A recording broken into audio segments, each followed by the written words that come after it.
Pastor Roy Gerhardt from Galloway United Methodist Church in Franklin, Pennsylvania, sharing a few words of encouragement to help us follow after Jesus. You know, as we follow the story of Gideon along, it is exciting to see how God causes him to grow.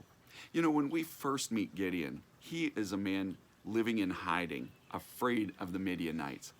And even when the Lord sent his angel to him and said, "Hey, mighty warrior, the Lord is with you," Gideon totally denies it. He says, "I don't know what you're talking about, but God is not with me. He's not with us.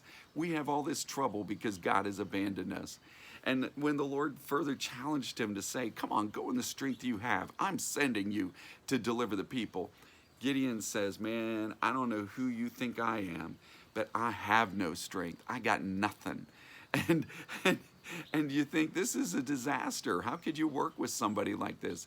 But this is exactly what the Lord is looking for. Someone who will not claim to have the strength in themselves to do it, but will have to rely on him.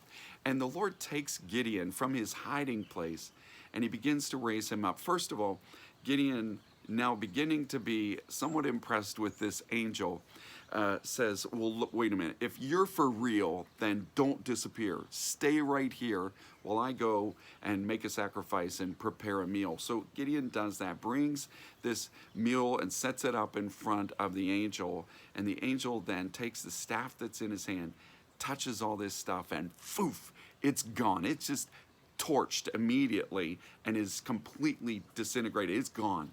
And then the angel also disappeared. Poof! And the Gideon is like totally freaked. But now he knows this is something that is for real.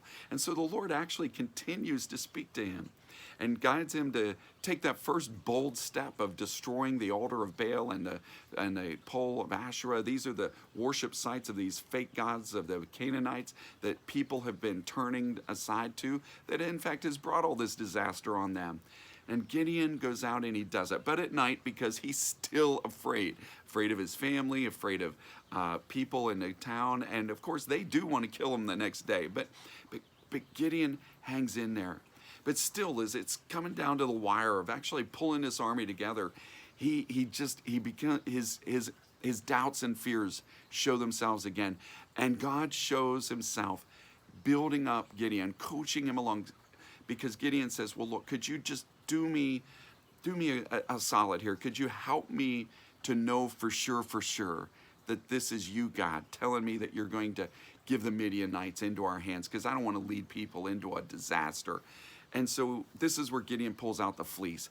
This is his sheepskin that he pulls out, and he says, "If you would overnight make the ground dry and the sheepskin wet, I'll know that this is you talking."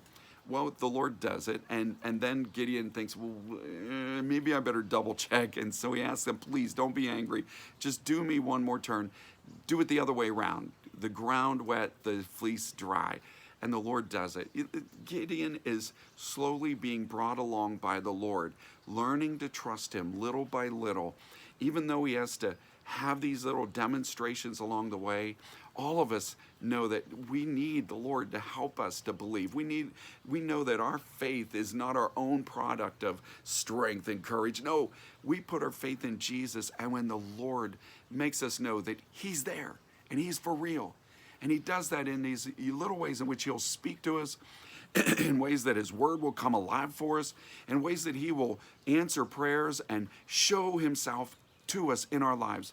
He's doing that with Gideon, and look at how Gideon is growing. When they get out there with the army, God peels that army down from over 30,000 men down to just 300. And still Gideon goes, because God has convinced him, this is what I'm telling you, do it. And then God does him one more solid. They get out there where they're camped around the Midianites, and the Lord sent Gideon down in the dark. He said, "Just get up on the perimeter of the camp there and listen." And he hears a couple of Midianites talking, and the one guy says, "Man, I had a really bad dream that the Lord just handed us over to this guy Gideon." He says, "Man, I think we're goners here." And Gideon is so moved. He worshiped the Lord. Have you been in that kind of a spot where you were fearful and doubtful, and then the Lord shows up, and all of a sudden you are humbled, And you are at the same time moved with an empowerment because you are so ready to trust God. And Gideon goes back to his men and says, let's go, get your stuff. He says, man, we're going to do this because God has handed over the Midianites into our hands. He has gone from this man frightened and afraid, hiding in a hole, to now standing in front of a group of 300 who are about to take on an army and saying, let's go do it. God is with us. God is leading you and me in our lives the same way. So let's go do it. The Lord is with us. May God bless you today. And as you share this good news, may God make you a blessing wherever he takes you.